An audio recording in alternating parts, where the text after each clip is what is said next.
सभापति महोदय, मैं आपने मुझे मौका दिया इसके लिए धन्यवाद। मैं अपने व्यक्तिगत जीवन में मेरे आज भी याद है, मेरी माँ ने एक बार मुझसे कहा कि मेरे मामा बहुत गौरवशाली हैं कि उनकी बिटिया ने उनको प्लेन का सफ़र करा दिया।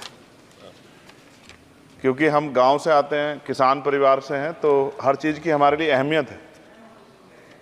मैंने भी ये तय किया था कि मैं अपनी सैलरी से अपनी माँ को एक बार हवाई जहाज़ का सफ़र ज़रूर कराऊंगा। अब हालात ऐसी हैं, आप बेहतर जानते हैं, हमने देश भी जानता है, सब लोग जानते हैं कि गरीब आदमी हवाई जहाज़ में सफ़र नहीं कर सकता। प्रधानमंत्री जी तो कहा था बहुत दिन पहले कि चप्पल वाला जो है हवाई जहाज़ में सफ़र करेगा, लेकिन आज हालात ऐसे, किराया भाड़ा इतना बढ़ गया है, ये नीतियाँ हैं उसकी वजह से कि गरीब आदमी सफ़र नहीं कर सकता है। गरीब आदमी तो ट्रेन में एसी के डब्बे में सफ़र नहीं कर सकता, इस तरह के हालात। तो मेरी मंत्री जी से मांग है कि कोई व्यवस्था ऐसी की जाए कि जो करोड़ों महिलाएं देश की हैं, करोड़ों परिवार ऐसे जिन्होंने सपना ही देखा हवाई जहाज को जाते, उनको भी एक बार मौका मिले कि हवाई जहाज का सफ़र कर लें। तो अगर किराया सस्ता होगा तो शायद वो प्रयास कर सकते हैं, उनके बच्चे प्रयास कर सकते हैं। साथ साथ वायु यात्रा में सेफ्टी सिक्योरिटी का बहुत ज़्यादा ध्यान रखने की जरूरत है। कई बार हादसे हुए हैं, कई चीज़ों पर हमें गौर करना है। साथ साथ ज़्यादातर एयरपोर्ट जो है वो प्राइवेट हो गए और प्राइवेट होने की वजह से कर्मचारियों का शोषण होता है।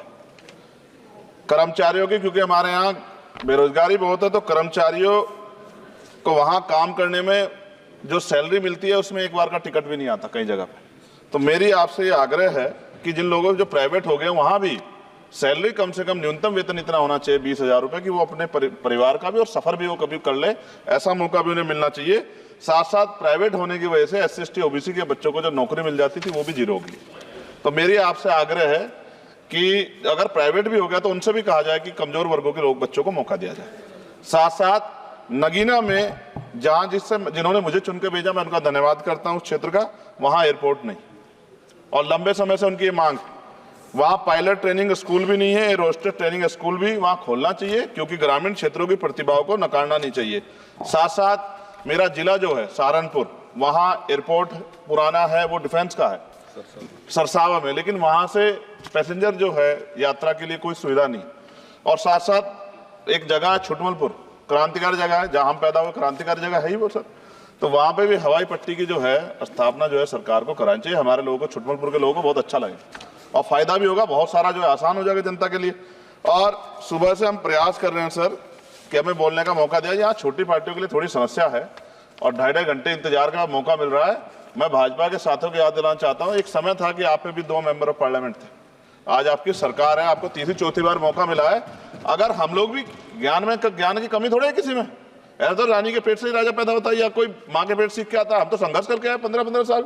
तो जब हमें मौका नहीं मिलेगा, अपनी बातें रख पाएंगे तो हमारी बात कैसे पहुंचेगी। साथ साथ मेरा आपसे आग्रह है, ये मेरी मांग नहीं है, ये पंजाब के लोगों की मांग है। देश के प्रधानमंत्री जहाँ कह के आए थे पंजाब में, कह के आए थे पंजाब में कि जब आदमपुर एयरपोर्ट का नाम जो है सतगुरु रविदास जी महाराज के नाम पे करने के लिए कह के आए थे प्राइम मिनिस्टर। आप पता करा लो, ऑन रिकॉर्ड है, प्राइम मिनिस्टर ने अपनी स्पीच में कहा जब पंजाब गए कि हम इस जालंधर में जो एयरपोर्ट है आदमपुर में, कि हम उसका नाम सतगुरु रविदास जी महाराज के नाम पे करेंगे। लेकिन सर दावे और वादे हैं, कब तक ये खोखले वादे होते रहेंगे। देश के प्रधानमंत्री की बात का कोई सम्मान होना चाहिए। क्या सरकार, ये मंत्री जी नहीं सुनना चाहते या फिर उन्होंने झूठा वादा कर लिया, इन पे भी ध्यान देना चाहिए। लेकिन साथ साथ मेरी मांग भी है, मैं पुनः इस बात को दोहराऊंगा सर, कि गरीब लोग, मैं गाँव में जाता हूँ, मीटिंगों में जाता हूँ, पूछता हूँ महिलाओं से कभी हवाई जहाज सफर किया।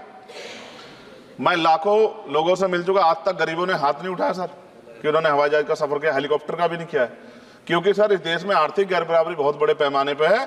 गरीब पैदा होता है, मर जाता, ना अच्छा इलाज मिलता, ना सुविधाएं मिलती, बस उसका जीवन है कि वो पैदा हो गया, ऐसा लगता है मजबूरी में पैदा हो गया, उसको पैदा ही नहीं होना चाहिए था। इस देश में कमजोर वर्गों के लोगों का भी सम्मान होना चाहिए, उनको अवसर मिलना चाहिए। सरकार की योजनाओं में गरीबों की हिस्सेदारी होनी चाहिए, इस बात का ध्यान जो है सरकार को रखना चाहिए। और अगर सरकार नहीं रखती है तो वो सरकार सर गरीबों की नहीं हो सकती है। नौजवान जो है मंत्री सरकार ने दिए हैं और मुझे उम्मीद है कि एक नौजवान दूसरे नौजवान के दर्द को और गरीबों के दर्द को और ग्रामीण क्षेत्रों के दर्द को समझेगा। और मुझे भरोसा है आपके ऊपर, आपकी शैली के ऊपर, क्योंकि पिछली बार भी विषय उठा था। हम जाते हैं सब लोग कि आप इस बात को इस बार सफल करने में कामयाब हो जाएंगे। मेरी मंगल कामनाएं भी है कि कोई गरीब परिवार आपको प्रार्थना करे, दुआएं करे कि आपने उनको ये मौका दिया। वरना आदमी पैदा होता है भारत में और गरीबी में मर जा, हजारों साल चला, अब भी आज़ादी के 75 साल बाद भी अगर ये नहीं हो पा रहा है तो इस पे हमें गौर करना चाहिए कि क्यों नहीं हो पा रहा। कई सीनियर साथी हमारे यहाँ हैं, मैंने उनको प्लेन चलाते हुए देखा, मेंबर ऑफ पार्लियामेंट होते भी। मेरा विश्वास है कि अगर इधर से भी और इधर से भी सब लोग जनता के विषय में सोचेंगे तो जनता की जिंदगी आसान होगी, जो कि अभी नजर नहीं आती। और मैं फिर आपसे आग्रह करूंगा, आप चेक कराइए, SC ST OBC के बच्चों को वैसे ही नौकरी नहीं मिल रही है, और जब ये पूरा सेक्टर प्राइवेट हो जाएगा तो क्या रिजर्वेशन करेंगे हम लोग?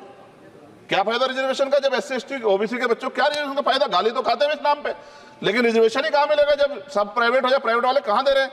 तो उनको कहिए कि प्राइवेट सेक्टर में मैं विधेयक लेके आया, निजी विधेयक, कि प्राइवेट सेक्टर में SC ST OBC के बच्चों को मौका मिलना चाहिए। सुप्रीम कोर्ट का एक ऑर्डर आज चर्चा हुई इसमें कि भाई क्रिमिलेयर होगी। कितने अरबपति बने आप लोग? कितने लोगों पे हवाई जहाज बताइए? SC ST के लोगों पे कितने लोगों पे हेलीकॉप्टर बताइए? आप कुछ नहीं है आपके पास आंकड़े। सब लोग मिलकर गरीबों को चलना चाहते हैं, ये गलत है सर। मैं आपका धन्यवाद करूंगा पुणे सर, और क्योंकि हम ही कोरम पूरा करते हैं सर, देख लीजिए आप, हम ही बैठे कोरम पूरा करते हैं। हमें विश्वास है अपने देश की पार्लियामेंट पे कि आज नहीं तो कल इस पार्लियामेंट से गरीबों के लिए कानून बनेंगे और गरीबों के लिए पॉलिसियां बनेंगी और गरीबों को भी सम्मान का जीवन मिलेगा, ऐसा हमें विश्वास है।